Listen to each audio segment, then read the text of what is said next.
drop it.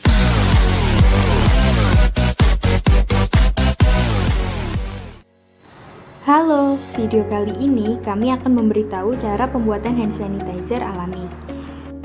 Di masa pandemi saat ini, kita semua membutuhkan hand sanitizer untuk mencegah penyebaran virus COVID-19.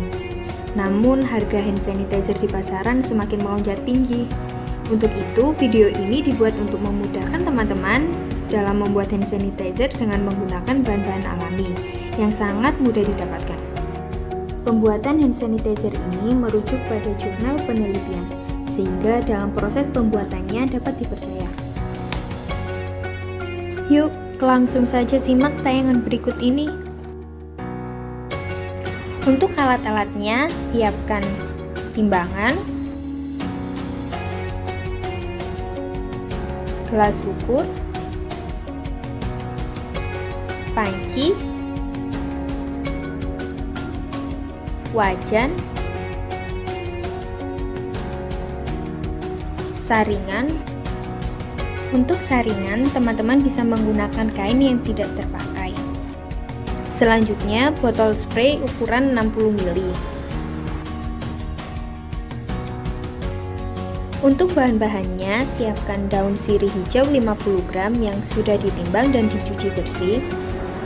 Selanjutnya, siapkan Aquades atau air Cleo 100 ml.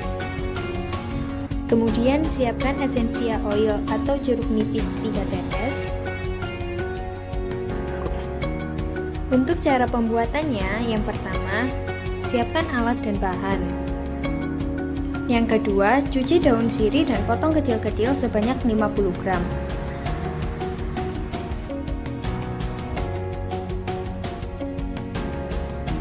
Yang ketiga, masukkan daun sirih ke dalam panci.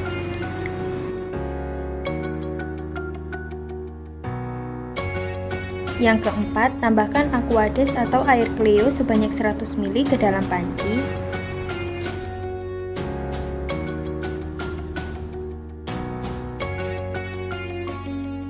Kemudian siapkan wajan, lalu tuangkan air secukupnya. Selanjutnya, letakkan panci di atas wajan yang telah diberi air. Kemudian panaskan selama 15 menit atau hingga mendidih.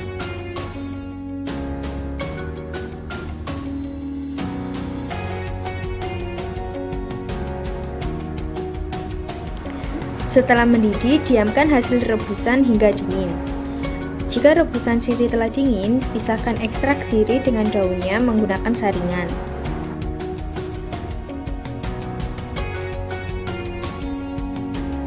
Kemudian, ukur ekstrak sirih sebanyak 15 ml menggunakan gelas ukur.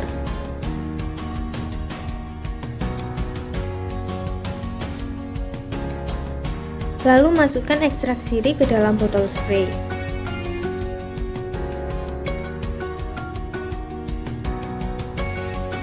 Tambahkan Essentia Oil atau jeruk nipis sebanyak 3 tetes agar aromanya lebih sedap.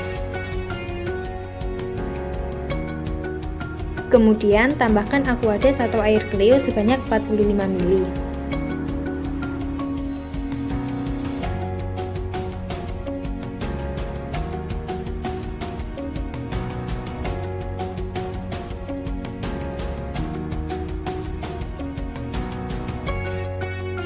Hand sanitizer alami siap digunakan.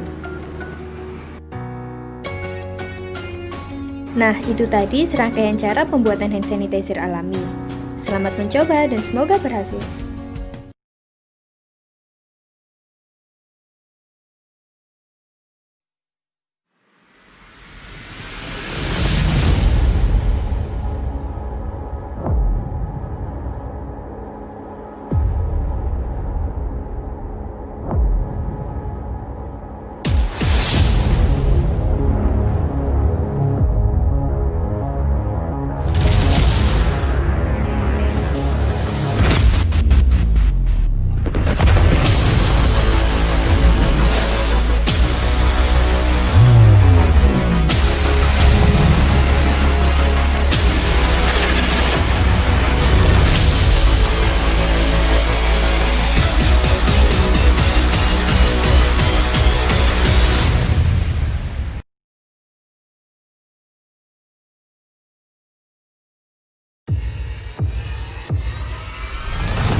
dia. Ini semut. Semangat say. Suka gini ya. Oh iya, masuk ke itu berapa Tik? Yang di apa kandaan itu loh? Apa Cimory.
Assalamualaikum warahmatullahi wabarakatuh. Alhamdulillahirrabbilalamin. Puji syukur kita panjatkan kehadirat Allah Subhanahu wa Ta'ala, nikmat dan karunia-Nya. Hari ini kita bisa dan saya khususnya ya bisa sharing buat Bapak Ibu, adik-adik semuanya yang masih sekolah dan anak-anakku yang memang masih sekolah di sekolah dasar ataupun di PAUD ya. Alhamdulillah kita senantiasa panjatkan puji syukur hari ini kita masih dalam kondisi sehat walafiat dan semuanya karena nikmat Allah Subhanahu wa Ta'ala. Walaupun di masa pandemi ya, tentunya ini masa pandemi tapi tidak mengurangi semangat kita untuk terus meningkatkan kualitas hidup kita, dan tentunya salah satu cara untuk meningkatkan kualitas hidup kita yakni tetap menempuh pendidikan. Nah, karena tanpa pendidikan tentunya kita tidak akan memiliki pengetahuan, dan tanpa pengetahuan tentunya kita tidak akan memiliki kemampuan untuk beradaptasi di kehidupan kita saat ini. Kemampuan dan keterampilan itu yang sangat kita butuhkan, maka pendidikan juga tetap kita butuhkan. Akan halnya pendidikan saat ini dilaksanakan secara BDR, belajar di dan dari rumah. Itu harus kita sikapi dengan sangat terbuka, sangat fun, ya, dan memang harus dinikmati gitu loh. Bahwa sekarang ini kondisi belajar di rumah adalah sebuah rahmat dari Allah Subhanahu wa Ta'ala untuk bagaimana mengembalikan belajar itu dan pendidikan itu yang pertama adalah di rumah. Dan orang tua sebagai guru yang pertama dan utama. Nah, itulah kodrat itu dikembalikan lagi saat ini. Jadi masa pandemi ini adalah sebuah berkah sesungguhnya. Tapi berkah itu akan kita rasakan ketika memang kita ada rasa syukur ya. Ketika kita punya rasa syukur, maka kita akan kembalikan pada Allah bahwa semuanya ini adalah sebuah nikmat. Nah, ketika nikmat itu, ketika bencana ini kita merasakan, kita bisa beradaptasi dengan kondisi ini, dan muncul rasa syukur itu, maka stres ya. Stres yang selama ini memang kita merasa bahwa belajar di rumah bersama anak adalah sebuah tekanan, itu akan hilang dengan sendirinya. ya, karena kita kembalikan pada Allah. Bertahun-tahun Allah sudah memberikan nikmat untuk kita, bagaimana kurangnya waktu dengan anak untuk mendampingi belajar, dan saat ini kita diberi kesempatan sebesar-besarnya. Nah, apakah Bapak Ibu stres? Saya yakin tidak ya, hanya dalam tekanan aja ya, karena beda stres dengan tekanan.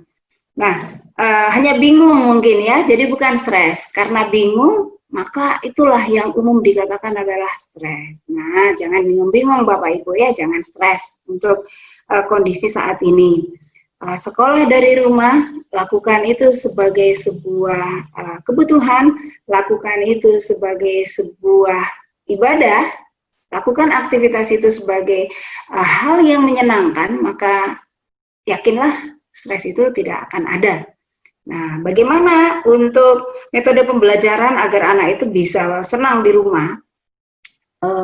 Bapak Ibu bisa lakukan komunikasi dulu dengan guru ya, karena mungkin tidak semua orang tua mengetahui gaya belajar anaknya sendiri. Tapi guru lebih mengetahui gaya belajar anaknya sendiri. Kenapa? Karena guru memang pernah belajar tentang gaya belajar gitu ya. Tapi kalau orang tua mungkin hanya bilang, anakku nggak konsentrasi, anakku malas gitu ya.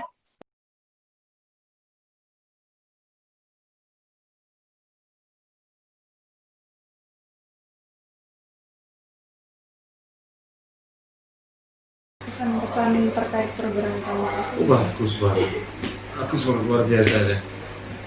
Sangat bermanfaat bagi masyarakat Kelurahan Tururejo. Terima kasih banyak ya.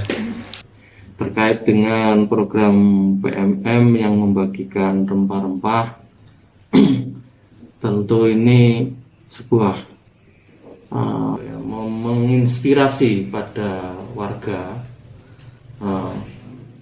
yang barangkali semula tidak terpikirkan bahwa ternyata rempah-rempah ini enak juga kalau dikonsumsi.